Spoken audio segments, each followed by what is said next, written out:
This is Getting On With Life, Biblical Wisdom for Successful Christian Living.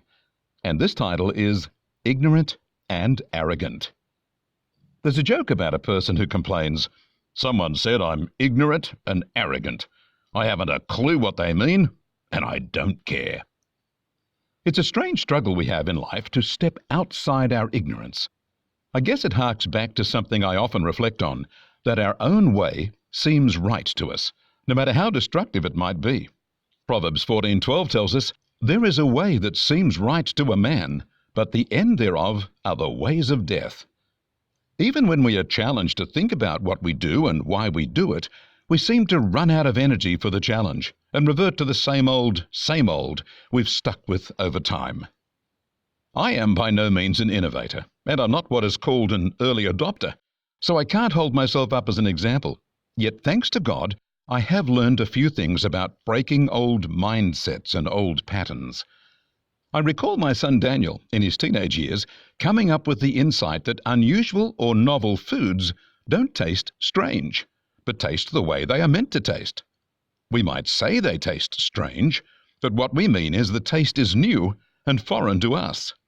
Once we become familiar with it, we discover that the flavor is not strange at all, but quite familiar and maybe enjoyable.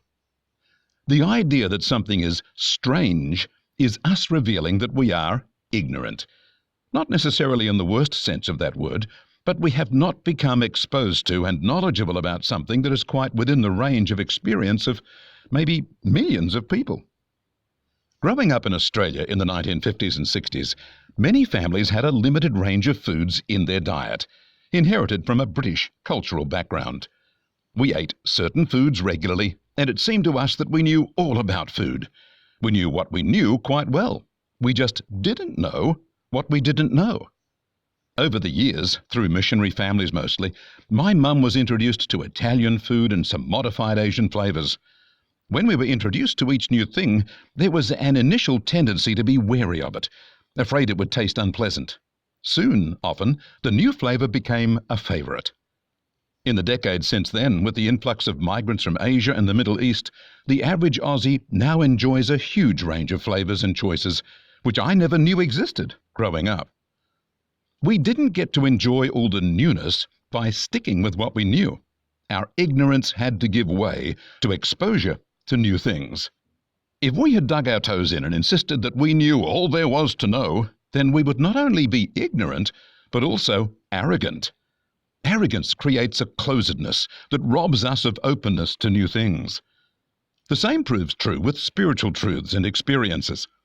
Most Christians stick with the style of Christianity they are most familiar with, whether that's with stained glass windows and huge organs, or sitting on bales of hay with country-style songs. We tend to think that the way we worship is the right way, and maybe the best way. That's a closed, selfish perspective, but it's pretty normal, so don't be too hard on yourself. What is needed is a willingness to recognize that we are ignorant and to pray that we are not also arrogant. I was blessed to spend a year in a Bible school among people of a wide range of churches and traditions. I had a number of arrogant ideas about how much better my church did things than other churches. Yet I kept being surprised by the spiritual depth and the lovely grace on people who had rather different backgrounds to me. That began to prod my ignorance and my arrogance. Global travels, worshipping God in the jungles and in derelict buildings, on beaches and in villages, struggling with musical forms my ear could not enjoy, and sound systems pumped to ear-splitting volume, listening to lengthy prayers in foreign languages, and such like experiences has gone some way to pushing open my boundaries. What troubles me then, and I see it more than I would like to, is people who have no idea how ignorant and arrogant they are.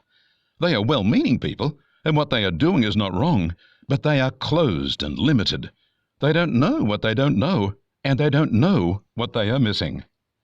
When I began assisting migrant churches in Australia decades ago, I could see that the older generation loved their imported homegrown religious practices.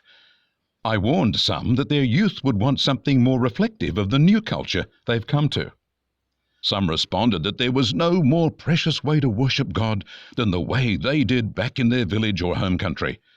That might be true for those migrants, but it is not necessarily true for those raised in a different culture. Maybe that's why many youth slipped away from the faith of their parents. The parents kept to a church culture from the past, while the culture had moved on and the youth no longer connected with those older styles. Arrogance says that the way we do it is right. An open heart recognizes that God has worked with people of hugely diverse cultures, freshly and uniquely in each new generation. God doesn't need the trappings of our past or of our culture to reveal himself. That doesn't mean we abandon the past and all the wonderful things passed to us in music, messages, art, and so on, but it does mean we open ourselves and avoid ignorance and avoid arrogance as we look to God to move in each new situation with each new group of people. A chap chatted with me yesterday about how God gave him the respect of local gang members in his town many years ago. He invited the gang members to church and they came. That led to the pastor asking the man not to bring these gang types to the church. To deal with the problem, the man was inspired to create a new kind of church in a hall where these gang members could connect with faith in some way. Some of those youth became Christian, while others never did open to the gospel. But what might have been the outcome for those who did receive Christ if something fresh hadn't been developed? The church that rejected the gang members probably felt quite satisfied that they'd managed to avoid dealing with the troubled youth. But they also missed an opportunity God had put on their doorstep. Another chap I know found himself stepping over men who were sleeping rough while he opened up his cafe each morning. Rather than be annoyed by those he stepped over, he created a cafe ministry that has touched hundreds of people. What does God yet have for you? You won't find it if you are ignorant and arrogant. God bless you.